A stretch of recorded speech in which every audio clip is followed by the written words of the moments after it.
What's up? All right, 4 weeks out from the International Triathlon. This video I'm gonna cover the types of training I'm doing, how you can implement some of this to prevent injury and be ready just weeks out to perform an adventure race, triathlon, climbing adventure, anything that you want to do. So, biggest updates with training, getting more comfortable in the pool.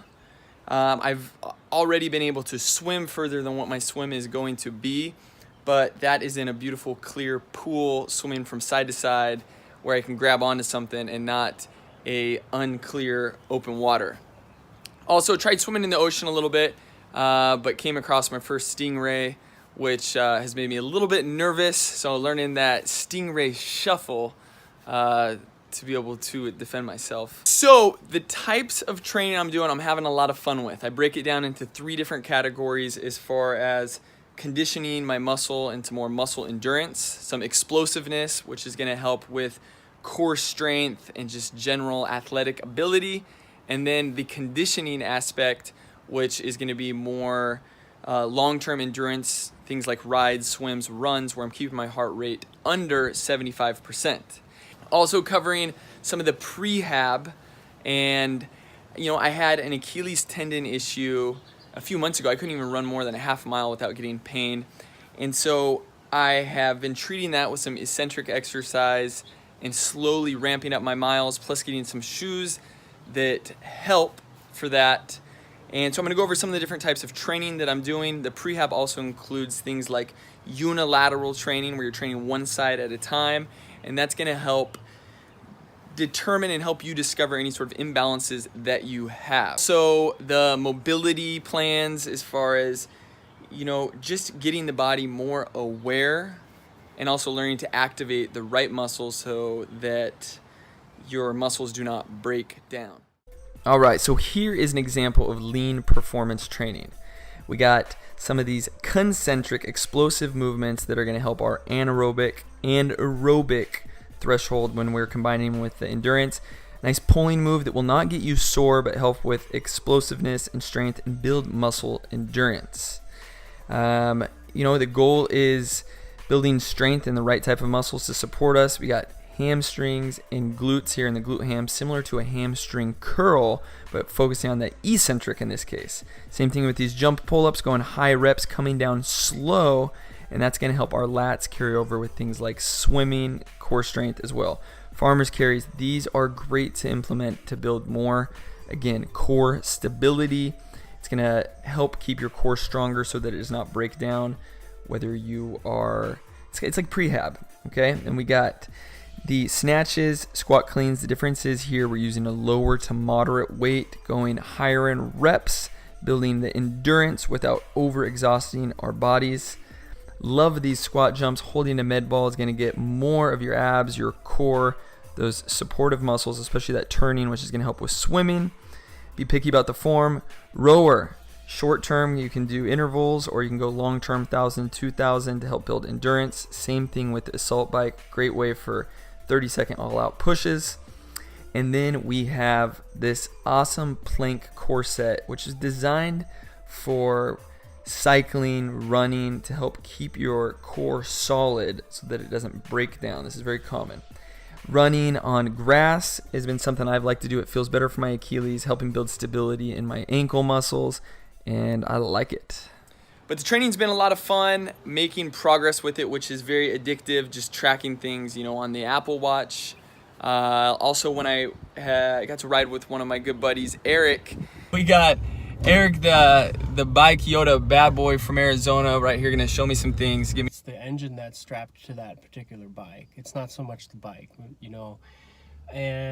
you fine tune that engine. As far as like a Prius, it's got the battery that it can draw on for energy, and then it's got the gas that it can draw on for energy. It's the same thing with us. We've got carbohydrates we can draw on for energy, and then we've got fat stores, and we've got a lot more fat in our body. 1 pound of fat, give or take, is about 3,500 calories to burn, whereas in, like, you're a bigger guy, so you got a little bit more glycogen, a little bit more carbohydrates in you, but let's say it's 1,800 calories.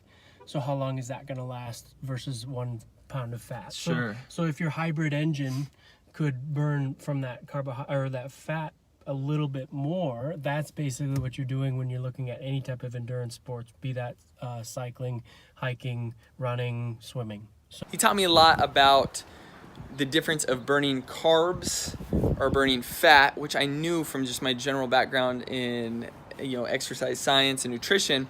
But it was pretty cool to see if you're riding with somebody that's out of your level or training, it is in a stage where you might be utilizing more carbohydrates or breaking down muscle, and that's not going to be as efficient as if you can train your body to slowly adapt and get stronger. So that's been a fun part of the training, which I think a lot of people will benefit from. And finding where people make the biggest mistakes. Some people might sign up to a marathon or a triathlon and try to go too far too fast, and I'm only choosing 6 weeks, but part of this is to show that my type of training has carryover and will have me ready. But a lot of people will make the mistake of just going out and running 6 miles right off the bat, and then their joints hurt, their tendons hurt, their IT band, their hips, all those different things. So it's important that you have an awareness of how your body feels. I'm going to demonstrate some of the different things that I'm doing. As far as my training split, I'm going over, right now I'm doing 3 to 4 days of a type of training that includes strength, muscle endurance, and then the rest of the sessions are going to be lower heart rate on the bike, running, swimming twice a week. And I've realized with the amount of travel I've been doing, I can take this wherever I go. And that's another fun thing about this is we have purpose, training for something, also getting to measure the progress. Since the last time I checked in, I was involved in a car accident. So neck's a little bit sore. So there's things that are gonna get in the way of whatever you're doing, but you can break it up in small pieces and chunks, and it's a lot more gratifying than just staring at yourself in the mirror, and you're getting a lot of the results that you seek anyhow. And then when it comes to nutrition, I'm gonna make a whole video on that, but as of now, if I'm only doing something endurance-based, I try to keep my heart rate low. I will not eat carbohydrates prior, and sometimes it's fasted in the morning. Otherwise, I try to add my carbohydrates either before, during, or after something where there's high activity or a glycolytic type of action like heavy training or so on. So I'm trying to make muscle a priority and feed it accordingly.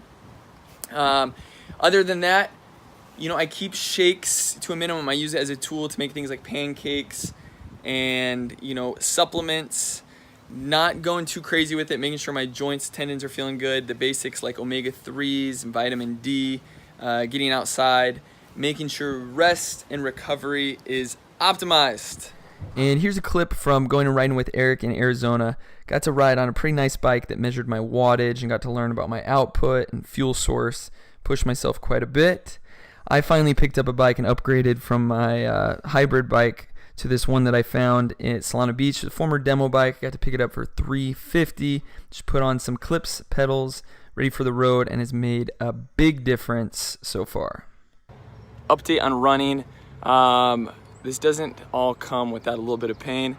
My Achilles tendon had been bothering me quite a bit in the last year if I was running on any sort of hard surface. Thankfully, it's been feeling well after getting some better shoes. After I did some research, I got some on sale at Nike, and they apparently take the load off the Achilles tendon. Next issue was my IT band, which could be related to my hips. And I noticed that if I ran too much downhill or too many miles without slowly building up, I would feel that pain.